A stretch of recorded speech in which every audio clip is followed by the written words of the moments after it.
Hello, my name's Paul Knight from tracksideSpares.co.uk. I thought I'd give a few pointers going through the Carisma manual to hopefully help with the build of this car. First thing I noticed on the first stage, you have to actually shim the diffs. Now the best way to do this is to go to this section here where you build the center drive shafts. Put these together first and don't actually thread lock anything in place, just assemble them so you get all the various shims and collars and bearings all in the right order. Make sure everything fits nice and snugly, which wasn't a problem, but it's better to do that as a dry run before you actually thread lock the bolt in. As you've probably seen elsewhere on the internet, they advise to actually clean this threaded area out so that once you put the thread lock in, it will bind nice and tight. Put everything together, put the little bolt in, bit of the thread lock on it.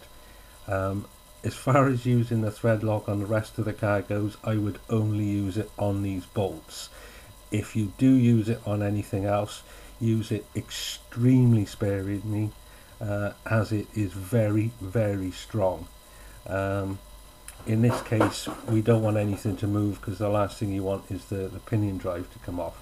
Anyway, once you've built that, if you go back to the beginning of the book, what I did is I took the casing, the gasket and the crown gear, I assembled those and then put the shims on and the bearings.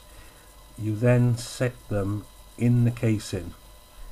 Add the right amount of shims, doesn't matter which side for now, just to make sure when it's all assembled you don't have any side float.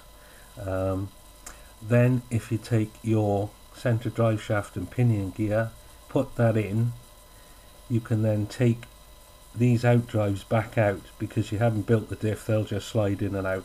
Take them out, take the bearing off, move the shims to the right side so you actually get these meshed up properly.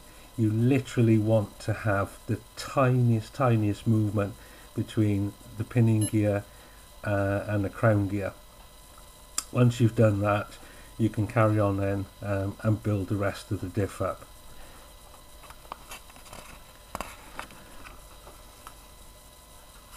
When you're actually building the diffs, it's a really good idea. Obviously you've got different weight oils in them, they're identical when they're assembled, so mark each one of the diffs front and rear. This will just save you putting the wrong one in, and then you'll just find the car will handle totally awkward. Another thing I found which was quite difficult to do was actually putting these plates into the basket. The best way I found is to actually assemble all of these plates, both the metal and the thrust plates, put them into the basket with this piece here, attach them onto the spur gear, and then put the whole assembly on where this will locate onto the dowel.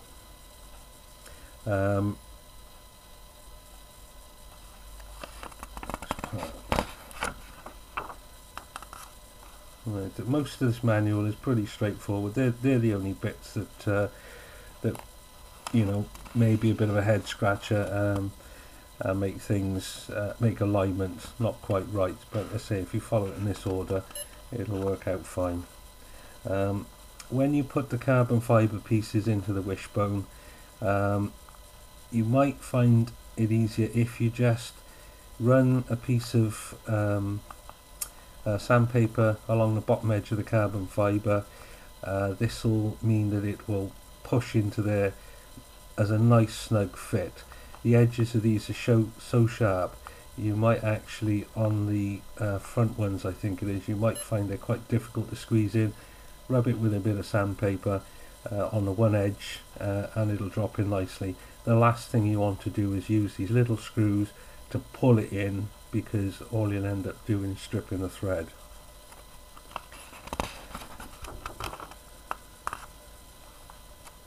Right. I also found these little washers were a bit awkward to hold in place while you were trying to put this assembly together.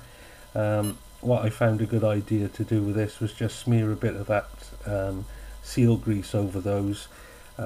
They just then stick to this steering mechanism, and assembly is pretty straightforward then, rather than fiddling and having the washers dropping all over the place.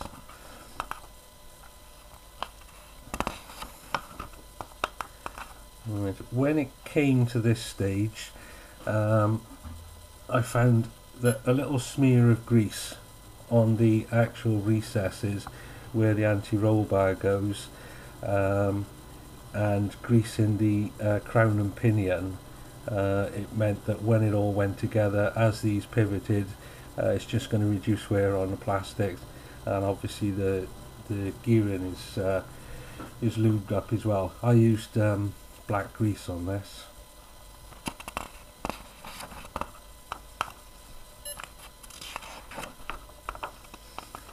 Right. This part doesn't mention any use of thread lock, but as you build the car up, you'll find that the two little metal inserts you put in there, these screws are actually dropping through it and into the insert. So if you put a smear of I used a blue thread lock, as that was, I found that was a lot better. You can just undo it because it's rubberized.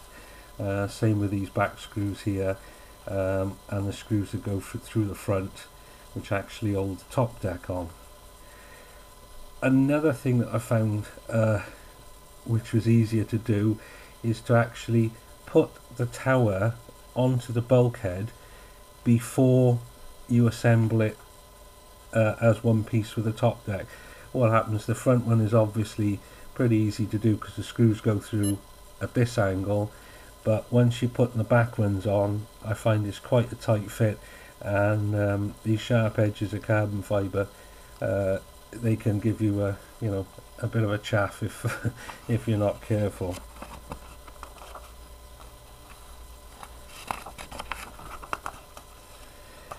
When you put the shocks together with the O-rings that fit in here, the best thing to do is actually push that O-ring into the hole first, and then when you put the bolt in, you won't find that you're squeezing the O-ring at odd angles or damaging it.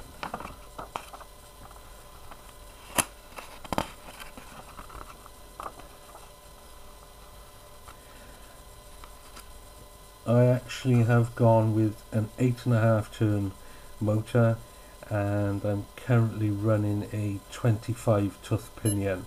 I find at my local club, which is extremely high grip, this is a good combination and works really well.